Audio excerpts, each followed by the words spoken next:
Hi guys, అందరికీ good morning. ఇవాళ ఈ వీడియోలో ఏంటంటే ఐడిబిఐ బ్యాంక్ నుంచి అయితే వేకెన్సీ అయితే రిలీజ్ అయ్యాయి. సో మొత్తం జాబ్స్ ఎన్ని ఉన్నాయి, ఎలిజిబిలిటీ ఏంటి, ఏజ్ లిమిట్ ఏంటి, ఎలా అప్లై చేయాలి అనేది అయితే మనం ఈ వీడియోలో అయితే చూద్దాం guys. So name of the organisation వచ్చేసరికి industrial development bank of India. So IDBI bank అండి. అడ్వర్టైజ్మెంట్ నెంబర్ వచ్చేసరికి ఎగ్జిక్యూటివ్ సేల్స్ అండ్ ఆపరేషన్స్ అండి. పోస్ట్ నేమ్ వచ్చేసరికి ఎగ్జిక్యూటివ్ సేల్స్ అండ్ ఆపరేషన్స్. మొత్తం జాబ్స్ వచ్చేసరికి 1000 అయితే ఉన్నాయండి. ఇది సెంట్రల్ గవర్నమెంట్ జాబ్ కింద అయితే వస్తుంది.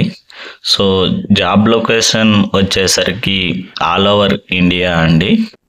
సో అప్లికేషన్ స్టార్టింగ్ డేట్ వచ్చేసరికి 7వ తేదీ నవంబర్ స్టార్ట్ అయ్యి నవంబర్ 16వ తేదీకి అయితే అప్లికేషన్ అయితే క్లోజ్ అయిపోతుందండి.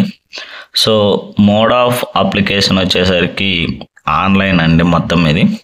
సో సెలక్షన్ ప్రాసెస్ ఎలా చేస్తారు ఏంటంటే ప్రిలిమ్స్ ఎగ్జామ్ ఉంటుంది.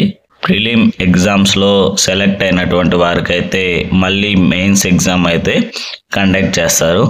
సో మెయిన్స్ ఎగ్జామ్లో కూడా సెలెక్ట్ అయిపోతే లాంగ్వేజ్ ప్రొఫిషియన్సీ టెస్ట్ అని ఉంటుంది. సో దానిలో సెలెక్ట్ అయితే మనకైతే జాబ్ వచ్చినట్లండి. సో దీనికి అఫీషియల్ వెబ్సైట్ వచ్చేసరికి www.idbibank.in అనే వెబ్సైట్ అండి.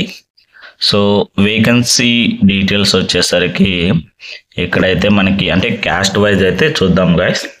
మొత్తం మనకు ఆల్రెడీ చెప్పుకున్నాము, మొత్తం జాబ్స్ వచ్చేసరికి 1000 అయితే ఉన్నాయి. సో ఓసీ క్యాండిడేట్స్కి అయితే 448 జాబ్స్ అయితే ఉన్నాయి. ఎస్టీ వాళ్ళకైతే 94 జాబ్స్ ఉన్నాయి. ఎస్సీ క్యాండిడేట్స్కి 127, ఓబీసీ క్యాండిడేట్స్కి అయితే 231 జాబ్స్ అయితే ఉన్నాయండి. ఈడబ్ల్యూఎస్ వాళ్ళకైతే 100 జాబ్స్ ఉన్నాయండి. అండ్ ఫిజికల్లీ హ్యాండిక్యాప్డ్ అంటే డిఫరెంట్ ఉంటారు కదా, విహెచ్, హెచ్హెచ్, ఓహెచ్ అని. సో వాళ్ళకైతే 10 జాబ్స్ విహెచ్ వాళ్ళకి, హెచ్హెచ్ అనే వాళ్ళకైతే 10, ఓహెచ్ అనే వాళ్ళకైతే 10. సో ఫిజికల్లీ హ్యాండిక్యాప్డ్ వాళ్ళకైతే ఇదండి. నెక్స్ట్ ఎలిజిబిలిటీ క్రైటీరియా వచ్చేసరికి సో మనమైతే డిగ్రీ అయితే క్వాలిఫై అయి ఉండాలనేది అయితే చెబుతున్నారండి. ఇంకా ఇది డిప్లొమా వాళ్ళకైతే అలో లేదని చెప్తున్నారు. పాసింగ్ ఓన్లీ ఈ diploma course will not qualify on eligibility criterion అని పెట్టారు. అంటే డిప్లొమా వాళ్ళకైతే ఇది అప్లై చేయడానికి కుదరదు అనుకుంటా guys.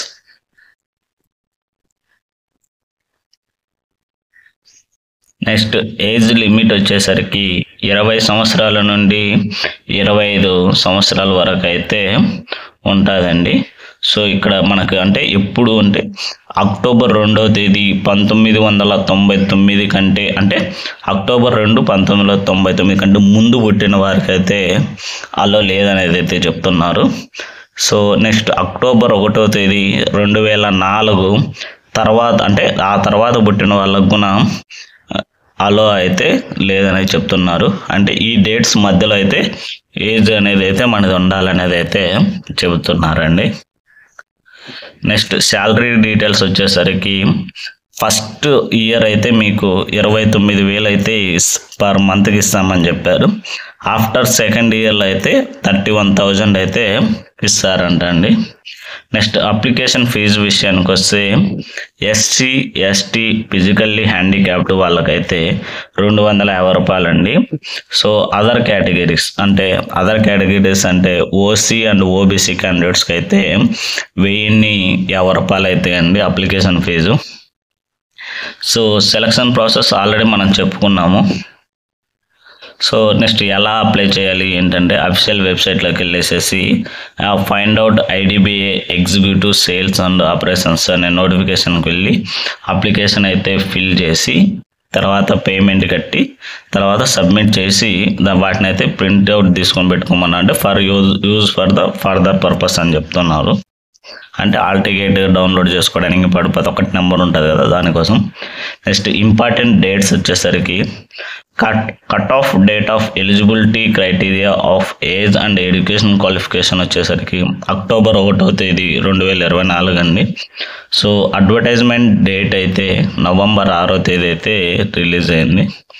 So online registration already మనం చెప్పుకున్నాము. అప్లికేషన్ స్టార్టింగ్ డేటు 7వ తేదీ నవంబర్ నుంచి 16వ తేదీ నవంబర్కి అయితే క్లోజ్ అవుతుందని అయితే చెప్పారు.